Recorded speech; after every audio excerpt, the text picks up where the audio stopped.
Did I mention John was training to become a chef? I took full advantage of his cooking skills during his time in Cairns.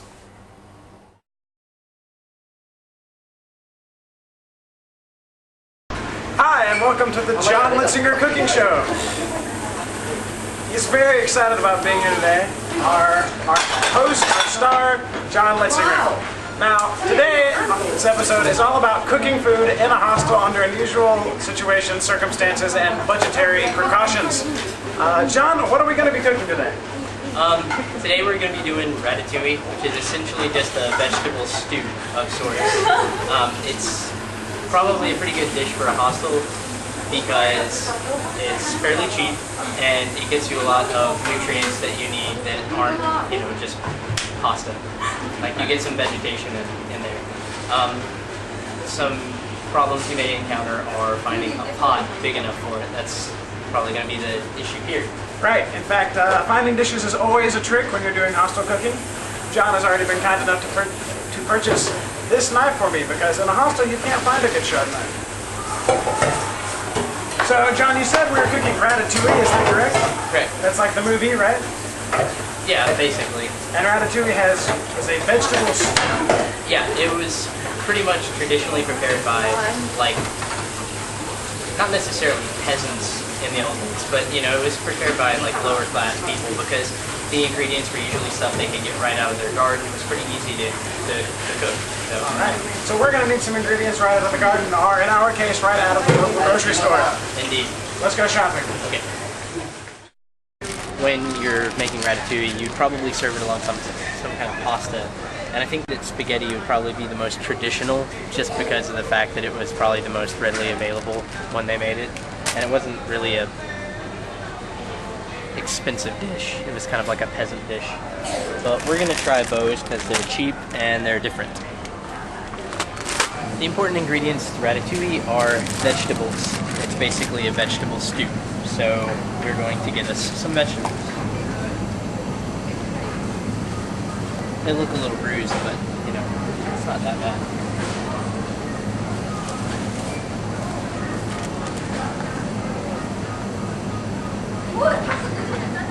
The other thing we want is squash. I really like zucchini. That's one of my favorite kinds of squash. And luckily it's also used pretty often in ratatouille.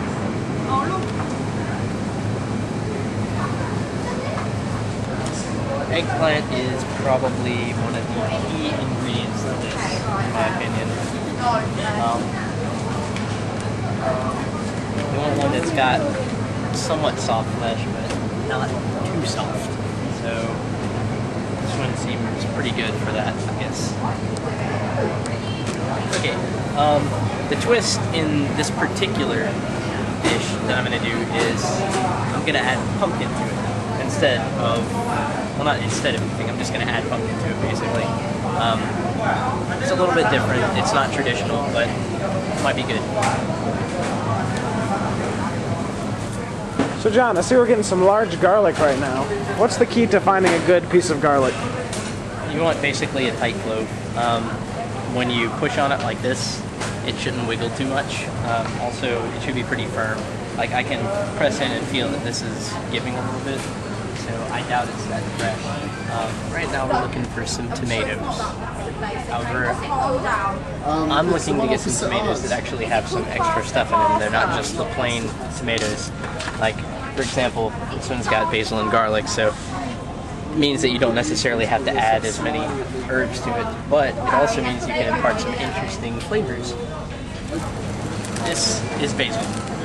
Basil is in the mint family. It doesn't taste as strongly mint as actual mint, but it kind of has that same fresh kind of taste. I really wish we could get this, but it's a little too pricey.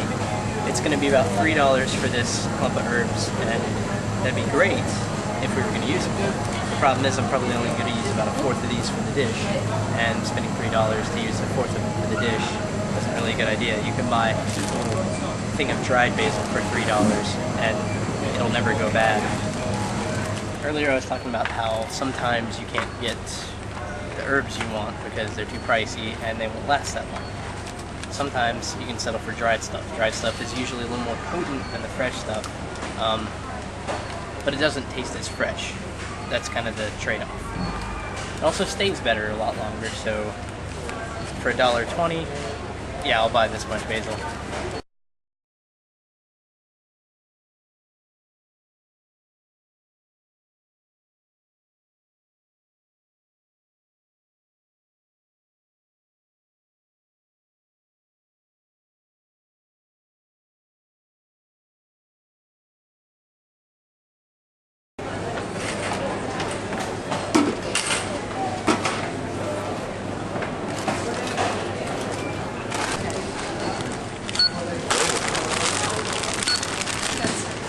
$13.55. We did it. Alright, so we finally got all our ingredients, and we want to tell you guys what we finally came out of the grocery store with, so you know what to get at home or on the road, wherever you may be. Alright, so what do we get? Oh, we're making ratatouille, and ratatouille is a basic vegetable stew. The key ingredients to it are tomatoes. So we've got some canned tomatoes because it'll save us time. We won't have to chop them up, and they also come with some interesting flavors already added in. We've got eggplant, we've got zucchini squash, and those are the traditional ingredients for it. But that's not all we have. We also have two types of peppers, a red one and a green one. We want those because we want color in our dish. The more color, generally, the more nutritious it is. We've also got an onion, because onions are delicious. We have basil, and the basil is just a flavor I feel goes really well with tomato. And finally, we have some pumpkin. Pumpkin is something that I've seen used a lot here in Australia. Anywhere from curry to just, you know, basic pumpkin cookings. I guess really the only thing I've seen is curry, but that's kind of untraditional to me, so I decided that I'd throw it in the ratatouille, and we'll see how it works out. And we got it all for only $13.55. So a cheap meal if you're eating on the road. Oh, $4.50 a piece. And it's full of nutrition. Alright, let's get back to the hostel and cook it. Alright, so we're back from the store with everything that we bought. We've got all our goods here and we're ready to cook. So John, where do we start cooking ratatouille? How do we get started? Step one is chopping vegetables. First thing I'm going to do is chop up some garlic. I like to start with garlic and onion when I cook stuff. It's just a good mix. So essentially we're just trying to dissect the clove. So you just cut it open? Yeah. Which can be kind of hard sometimes. What are you doing now? Resuscitating it? No, I'm making it easier to break apart. See, if you push down on it, on the top, it kind of works like a lettuce. It makes it easier to pull these things off. Boy, this hostel kitchen sure is quiet. Okay, now the easiest way to break up garlic is to simply take the garlic clove and set your knife on top of it and then give it a good hit. Smashes it up and it makes it really easy to get the skin off. So, like that. So we'll do that with the rest of them as well. I'm going to put 3 in here. I like a lot of garlic in my food. You know, if you don't, that's totally up to you. Okay, I'm just going to mince these, essentially, which just involves chopping off in little bits and breaking them up. So how small do these bits need to be? Pretty darn small. Essentially, like a mince with garlic is supposed to almost be a paste. It's not actually going to be a paste because there's not enough moisture, but it should be pretty close.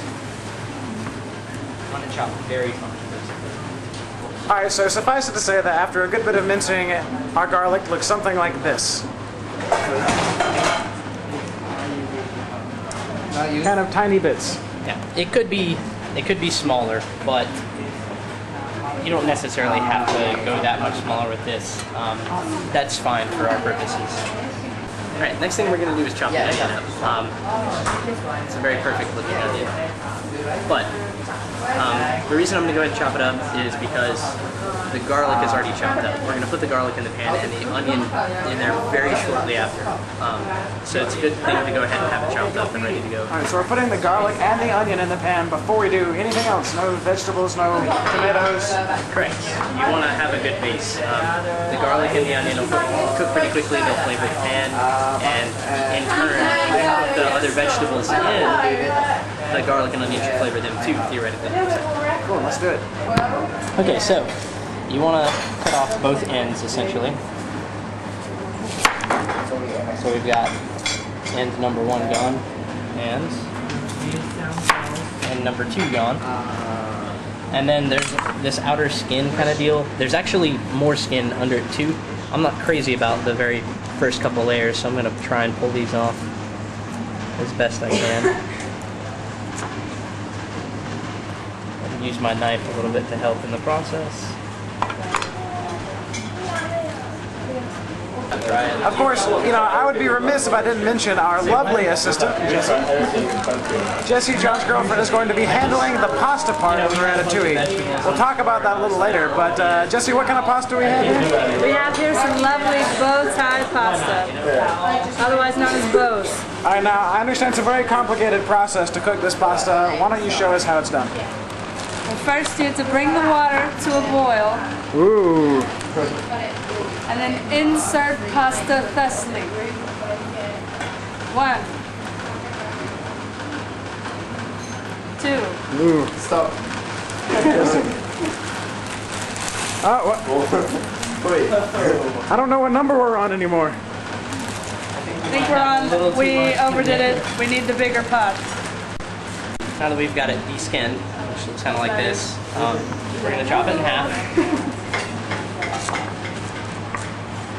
And then I'm going to fish out the center, because I'm not a fan of that part, but you know, some people don't necessarily mind it. Now, essentially, I'm going to make little rings out of it, just so that it's got a little different texture when we cook it.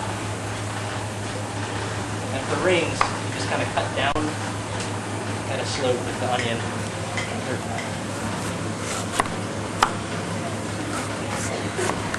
I'm going to make them fairly thin. Nice. Okay, so right now in the pan I've got some oil. I use basic canola. Ideally you'd use olive oil for this, but we already bought the canola oil, so we're trying to save some costs here. You want it to be hot. Essentially what you're kind of looking for is, I usually check it out by my hand, but the oil kind of shimmers a little bit when it's ready. I don't know if you can get that on camera, but that's no big deal. One thing to consider when you're making this is cooking times. Pumpkin is a very resilient vegetable. Eggplant's kind of thicker too, so basically we want to put the stuff that's going to take the longest to cook in there first, other than this stuff, because this stuff is going to kind of flavor everything else. So. All right. And thus. So this is our garlic. Yes.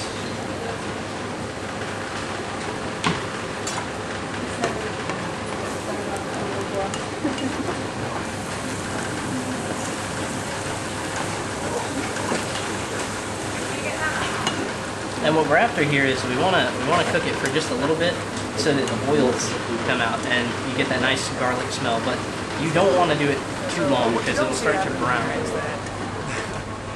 In between each item, we weigh it to make sure that it's not going to cost too much. Yeah, I'm keeping it moving because the more it moves, the less likely it'll be to brown. We don't really want it to be like I said before. I've also got it on a lower heat. And how long do we do this? Just for a little bit. Essentially, what you're looking for is the bubbles around the garlic to kind of reduce in size. All right, so we do it until the bubbles reduce. Right, and now we're going to add the onion.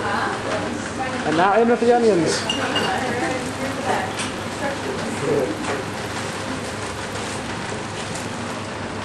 The onions cook until they're translucent, and I'm actually going to let them go for a little longer to try and reduce their size.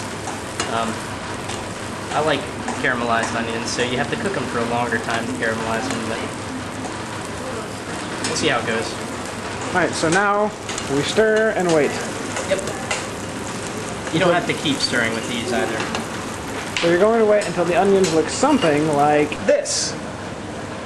It's very thin. You can see through it pretty easily. Looks kind of glossy. I'm gonna let them go for a little longer though, just to try and get some of the sugars to caramelize on them.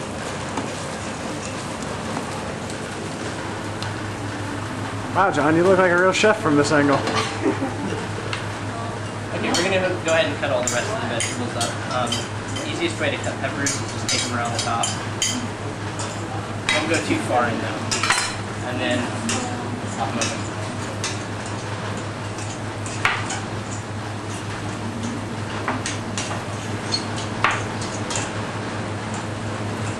Alright, while John continues to cut peppers, Jesse is using a second bowl for pasta because our first pot, which I said bowl a second ago, but our first pot was indeed too small.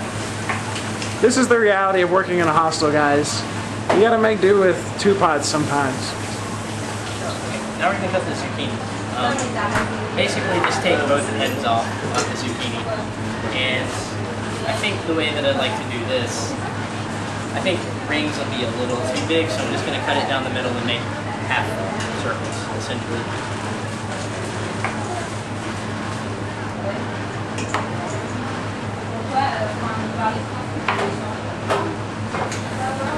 The pumpkin. I've never actually cut up a pumpkin before, especially with a knife like that. So, I don't know if 911 is the emergency number here, but perhaps we should find it.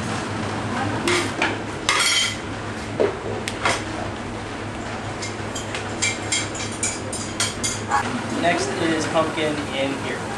Basically, I'm going to go ahead and start getting them cooked because they're the toughest vegetable aside from the eggplant and the zucchini. So it's important that we cook the tough vegetables first. Yeah, in general. I mean, it really depends on the kind of dish you're making. Like in this one, it's probably not too important since we're going to stew the vegetables for a while. But just to make sure, so that these will be very equal. So the pumpkin goes in. Now do we just let it sit for a while? What happens next? Yeah, we just let it sit for a while and cook around with the onions and such. What is that, man? It's an eggplant. I have no idea why it's called an eggplant, but I don't know. It's white like an egg shape. I don't know. In any event, I'm going to create 2 flat sides. And then I'm going to cut these into rings. Alright, so John, we seem to have a problem here in the cooking process. Yep. We have a lot of vegetables and not a lot of pot. So we're lacking in pot for our vegetables. We need more pot. Gotcha. So hold on, let's see if I can do something about this for us. Guys, I understand you've got a big pot, is that right? Yeah, I'm just switching out right now. Oh, awesome.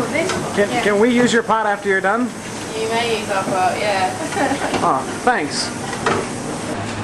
Okay, we've got our pot. So what is the emergency procedure for transferring a dish pot half? Right. Chef John the expert.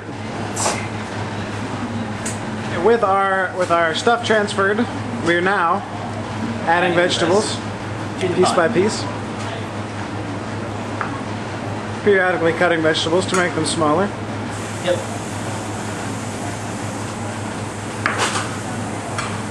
So is it important the order we add these vegetables, John? At this point, not really. All these should cook kind of in a similar time. And to be honest, like I said before, we're stewing this. So it's going to have a lot of time to cook without us needing to actually cook it separately in a pot. At this point in the process, the pasta pan is starting to look pretty appetizing. Look at all that color. We're going to go ahead and add the tomatoes. Don't worry about draining them. Get diced tomatoes, or if you prefer them larger than that, it doesn't, it's your choice, but make sure there's liquid in there, and then just add it to the pot.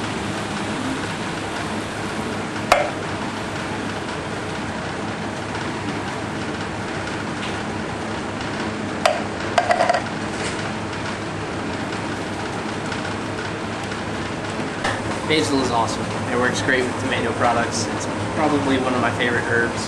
So we're gonna use it in here. How much basil do you put in? I kind of eyeball it, but I'd say this is probably around half of a tablespoon. It is also dried basil. It's going to be a little more potent than the fresh. Okay, John, so we've chopped our vegetables. We've got them all in the pot. We've got the pasta cooked. Lovely assistant Jesse, we can thank for that one. What happens now? Unfortunately, this is probably the most boring time to play the waiting game. So we just hang out here and wait for what? We want all the vegetables to be cooked thoroughly and tender to the fork.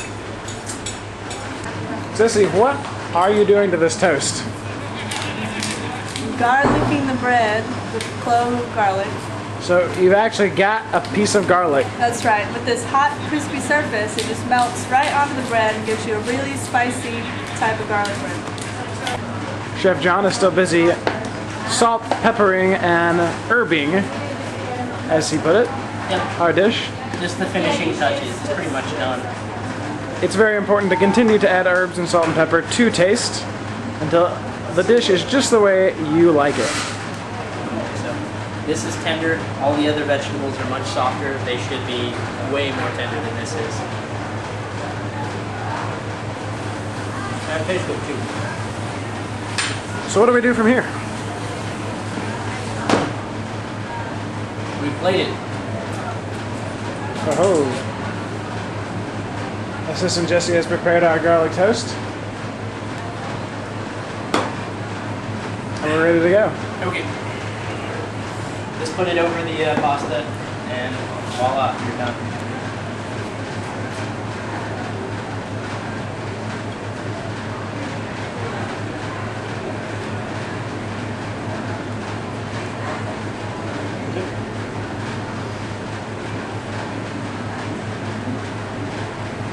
And yeah, very colorful, delicious vegetable dish. So the name of this dish? Ratatouille with a twist. Ratatouille with a pumpkin twist. All right, let's try it.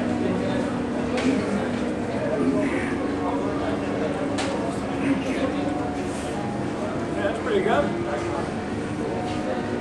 Delicious. All right, guys, tune in never for the next episode of the John Litzinger Cooking Show. Bye-bye. Finally, it was time for John and Jesse to go home. But not before I subjected them to Australia's national topping. That's right. John and Jesse are going to try Vegemite. Guys, you know, I really liked Vegemite when I had it, and I'm sure that you're going to feel the same way I did. So, okay, guys, are you ready to do it? Try the Vegemite. Okay, so we're on the count of 3. We're gonna go, and we're gonna get your reaction. Ready? 1, 2, 3. Go for it.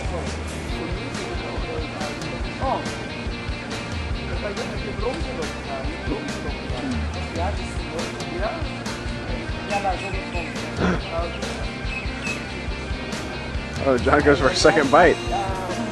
Either he likes it or he's just truly that masochistic. It's a complex flavor. Does not like. Yeah, it's like salty and yet fermented, It's salty. slightly rotten tasting. So the final verdict?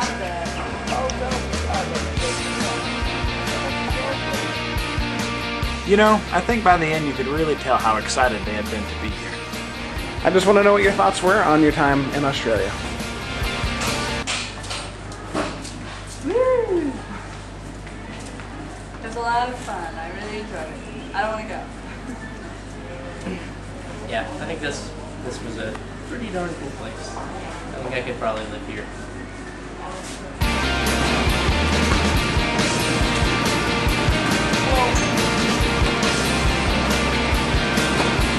Catch you guys back in the ham.